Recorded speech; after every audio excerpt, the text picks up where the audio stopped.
خاوند بیوی کے درمیان جھگڑے کی صورت میں خاوند اپنی بیوی کو ایک وقت میں 3 طلاقیں دے، 3 ہی ہوں گی۔ بھئی ہمیشہ طلاق جھگڑے اور غصے میں ہوتی ہے، محبت میں تو کوئی طلاق نہیں دیتا۔ باقی اچھا کسی آدمی کو ایسے کھڑے کر کے 3 دفعہ تھپڑ مارو ایک جگہ تو 1 شمار کرو گے، اگر ایک ادھر مارو ایک ادھر ایک ادھر مارو پھر 3 ہوں گے۔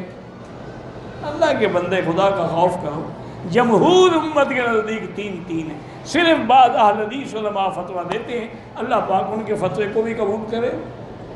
بیٹی اپنے والد سے وراثت کا حصہ مانگ سکتی ہے، بالکل مانگ سکتی ہے، اس کا حق ہے شریعت میں، لیکن مرنے کے بعد زندگی میں اس کی مرضی دے یا نہ دے۔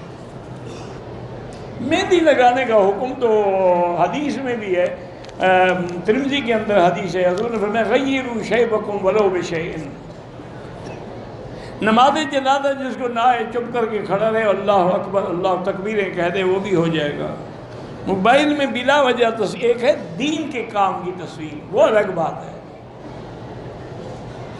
لڑکی کا نکاح ہو گیا، نکاح کے کچھ عرصے کے بعد لڑکی نے شادی سے انکار کر دیا، لیکن لڑکے نے طلاق دینے سے منع کر دیا، 10 سال ہو گئے، لڑکی کنواری بیٹھی ہوئی ہے، نعوذ باللہ، وہ جا کے خلو کا دعویٰ کرے اور نکاح سے فارغ ہو، اور اس کو بھی ایسا نہیں کرنا چاہیے۔ جب نہیں آنا چاہیے چھوڑو، دفع کرو۔ ایک بریلوی مولوی ہے، وہ آپ کی تقریریں نقل کرتا ہے، لیکن جہاں آپ توحید بیان کرتے ہیں وہ چھوڑ دیتا ہے۔ وہ کیا کرے بیچارہ، وہ اپنے مسلک کے خلاف تو نہیں جا سکتا۔ آہستہ آہستہ اللہ اس کو بھی ہدایت دے۔ تبلیغی جماعت والوں نے کہا امت کے لیے میٹھا زہر ہے تو وہ زہر نہ کھایا کرے انشاءاللہ، وہ تبلیغی جماعت کے بجائے فلم والوں کے ساتھ چلا جائے، وہ تو میٹھا زہر نہیں ہے نا۔ کہتے جی ہمارے ملک کے بریلوی کہتے ہیں کہ امام حرم کے پیچھے نماز نہیں ہوتی، ٹھیک ہے ان کی نہیں ہوتی ہوگی نا، مشرک کی نماز کیسے ہو، وہ ٹھیک کہتے ہیں بیچارے۔ اور اگر نماز نہیں ہوتی تو حج بھی تو یہی امام پڑھاتے ہیں، ان کا حج کیسے ہوتا ہے؟ اس میں اعظم کے متعلق قرآن کی آیات میں بہرحال یہ تاریخیں اور عدد تو آپ گنتے رہیں، اس میں اعظم ثابت ہے۔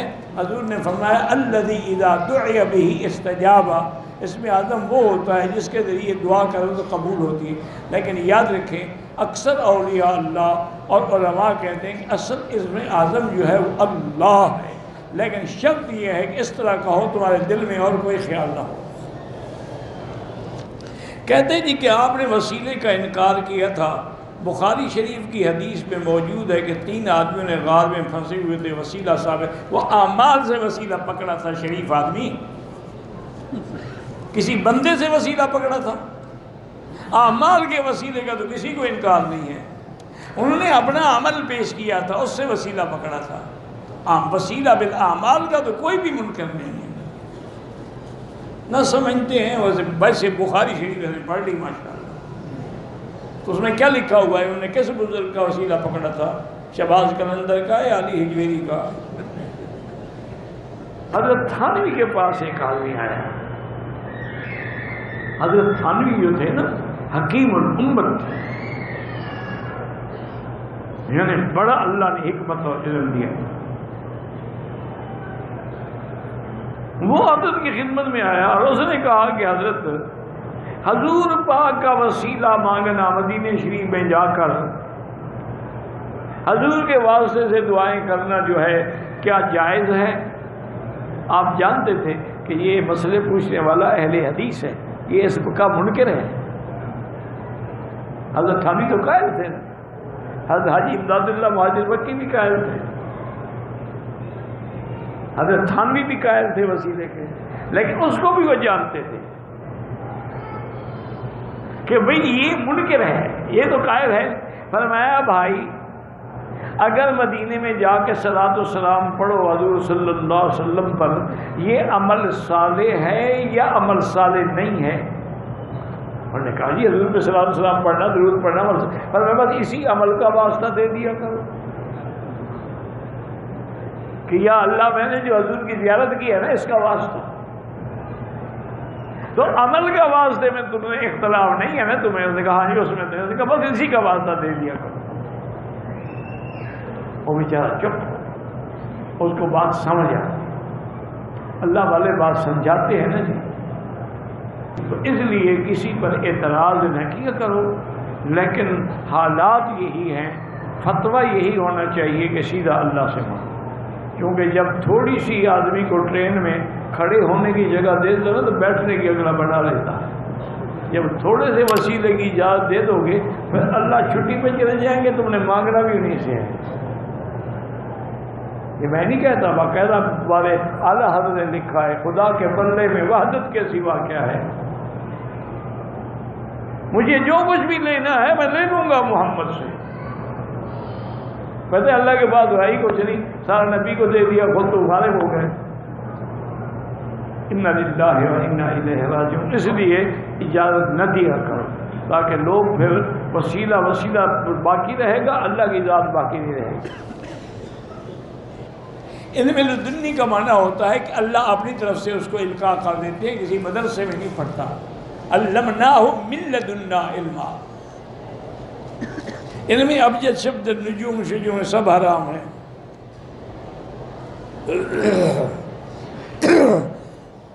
موطا امام مالک میں ہے کہ 8 رکعتیں بھی ہیں، کہ خود امام مالک تو 20 رکعت پڑھتے رہے۔ ایک روایت ہے 8 بھی ہیں 11 بھی ہیں، لیکن حضرت عمر نے 20 میں جمع کر دیا، بس یہی سنت ہو گئی۔ 48 میل کا سفر کرنا ہو، جب گھر سے نکل جائیں گے تو قصر نماز پڑھیں گے، 100 میٹر کے بعد بالکل قصر پڑھیں گے۔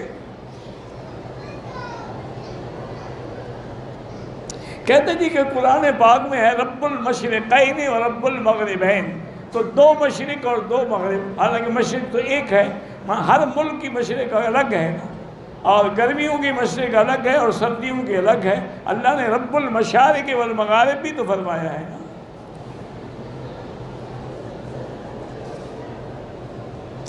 انگوٹھی میں پتھر پہن سکتے ہیں،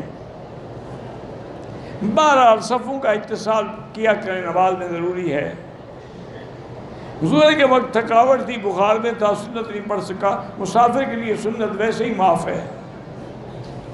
3 طواف کے بعد وضو ٹوٹ گیا، حرم سے باہر آ کے وضو کیا، ہوٹل چلا گیا تو دوسرے دن آ کے نفل پڑھے، کوئی حرج نہیں۔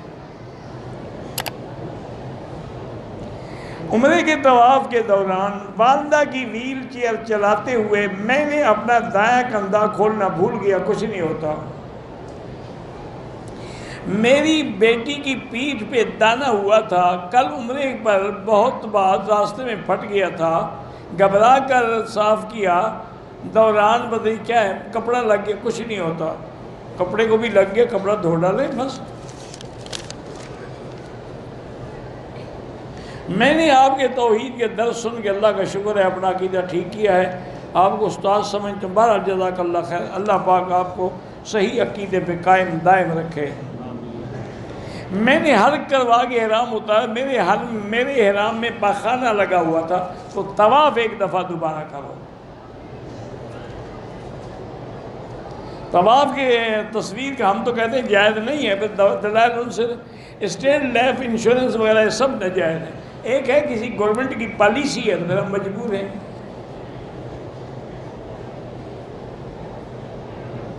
ہم نے ہمارے گھر والوں نے کعبے کے طواف کے 7 چکر لگائے، گھر والے بچھڑ گئے، دوسرے دن ہم نے دونوں جگہ 7 چکر لگائے، ٹھیک ہے۔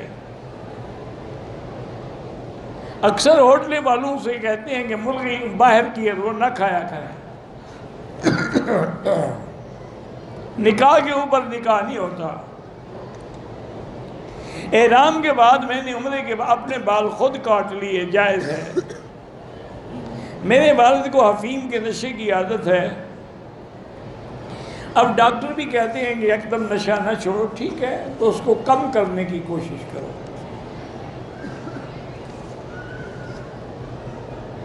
عمرہ طائف سے واپسی پہ عمرہ ضروری ہے۔ اگر ہم مکے میں کام کرتے ہیں، چھٹی پہ پاکستان گئے، واپسی پہ عمرہ ضروری ہے۔ امام جمعہ نے 2 رکعت پڑھائی، میرے گھر والوں نے 4 پڑھی تھی، بالکل ان کی نماز ہی نہیں ہوئی۔ جب امام کے پیچھے ہیں تو آپ امام کے تابع ہیں۔